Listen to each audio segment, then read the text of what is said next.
Bonjour et bienvenue sur Décideur TV. Aujourd'hui, on parle délai de paiement avec notre invité Denis Lebossé qui est président du cabinet Arc. Denis Lebossé, bonjour. Bonjour.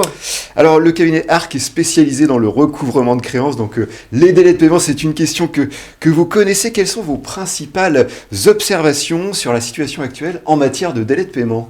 Bien, ce que l'on constate aujourd'hui, c'est un allongement des délais de paiement et notamment des grandes entreprises. C'est ce que, dès octobre, notre baromètre révélait. On réalise un baromètre cabinet Arc. Plutôt une mauvaise nouvelle. C'est une mauvaise nouvelle et qui est due essentiellement à cet allongement des délais de paiement est dû essentiellement à les perturbations qui sont liées à la crise Covid, notamment le Covid, la guerre en Ukraine aussi peut-être. Le télétravail. Ouais. Il y a eu la mise en place du télétravail dans les entreprises. Les factures se sont perdues dans les méandres des boîtes mail. Les factures qui étaient traitées en papier ont été scannées et perdues dans les factures dans les boîtes mail. Ensuite, vous avez eu désorganisé globalement les entreprises. Vous avez des entreprises qui ont été vertueuses, très vertueuses, mais d'autres beaucoup moins vertueuses. Et le résultat est là aujourd'hui. Ouais, donc, ça marche.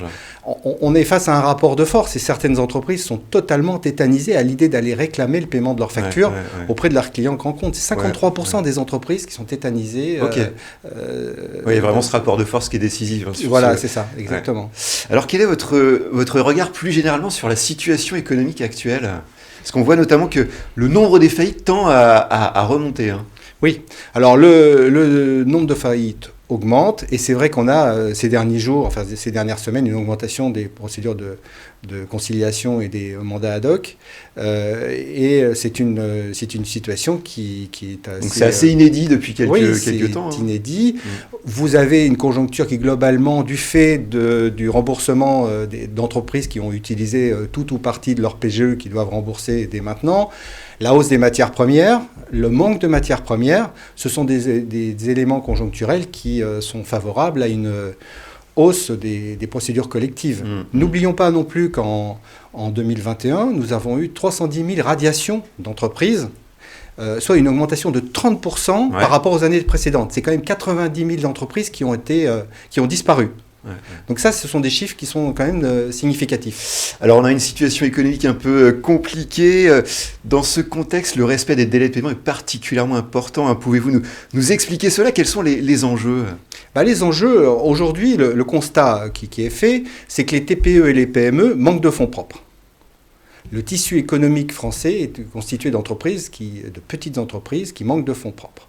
Or, aujourd'hui, face à la situation, elles ont besoin de financement. Et on peut se demander si des banques qui ont financé le PGE des entreprises pourront aujourd'hui encore accorder de nouveaux financements à ces entreprises qui ont besoin de financer leurs besoins en trésorerie. Parce que les carnets de commandes sont pleins, sont complets, et elles ont besoin d'investir, avec des contraintes très fortes, puisque... On manque de matières premières, elles sont obligées de se constituer des stocks, elles ont un besoin de financement très fort, ça altère leur BFR. Donc la situation aujourd'hui est que ces entreprises sont obligées de sécuriser leur cash. Sécuriser leur cash, c'est bien faire appel à des financements bancaires ou éventuellement la facturage. Mais il ressort encore de notre baromètre que 84% des entreprises considèrent que la facturage est trop coûteux. Et c'est vrai, ça vient souvent altérer leur marge. Donc, elles doivent se concentrer sur leur poste client. Le poste client, c'est de mettre en place des outils, des technologies, ce que nous proposons, nous, d'ailleurs, pour que les factures soient payées le plus près possible de l'échéance. Alors justement, quelles sont les bonnes pratiques de gestion d'entreprise pour éviter de subir des délais de paiement trop longs ? On en a un petit peu parlé, mais peut-être développer un peu tout ça. Oui, alors la bonne pratique, c'est surtout ne pas se laisser griser par les carnets de commandes et sécuriser son cash. Faire en sorte que les contrats soient bien signés à la signature du marché. Et surtout, pour sécuriser son cash et de payer dans les délais, c'est d'éviter tous les litiges. Le litige bloque le paiement, évidemment, le paiement des factures et allonge les délais de paiement. C'est sûr, et fragilise aussi l'entreprise. Parce que lorsqu'elle ne peut pas recouvrer ses créances, elle est une fragilité financière. Donc les litiges, c'est s'assurer d'obtenir suffisamment de matières premières. Donc la prévention. S'assurer d'avoir suffisamment de matières premières pour pouvoir réaliser un chantier et ne pas prendre de marché si dans la conjoncture actuelle on sent que c'est pas possible. Vous pouvez pas obtenir, une entreprise ne peut pas obtenir ses matières premières. Eh bien, elle ne doit pas se lancer sur un marché. Une gestion prudente, c'est ça. Avoir une approche prudentielle et ne pas pas se laisser griser par des carnets de commandes, etc. Surtout, et puis sécuriser son cash. Faire en sorte que le cash soit bien... c'est le nerf de la guerre. Donc, alors, y a-t-il, pour finir, des mesures politiques, selon vous, qui permettraient de réduire ces fameux délais de paiement? Alors, beaucoup de mesures ont été prises depuis 2008. Les gouvernements successifs ont pris de bonnes mesures. Aujourd'hui, on est plus dans une phase d'application, comme l'a rappelé le ministre des Finances lors de notre dernier petit déjeuner. On est plutôt dans une application des mesures. Alors, c'est vrai qu'on a des mesures qui pourraient être prises, et des mesures essentielles, comme la cotation des délais de paiement et la notation des délais de paiement. Il est essentiel que aujourd'hui, on cote, on mesure la solvabilité financière des entreprises, mais on ne mesure pas leur respect des délais de paiement. Et ça, ce serait... Donc il y a plus de communication sur les mauvais élèves, peut-être. Et une communication sur les bases de données, les bases d'informations légales, type Infogreffe, par exemple. Parce qu'aujourd'hui, les mauvais payeurs, vous parliez des bonnes mesures, des mesures qui ont été prises.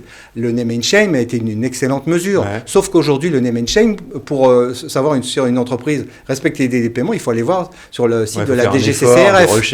DGCCRF.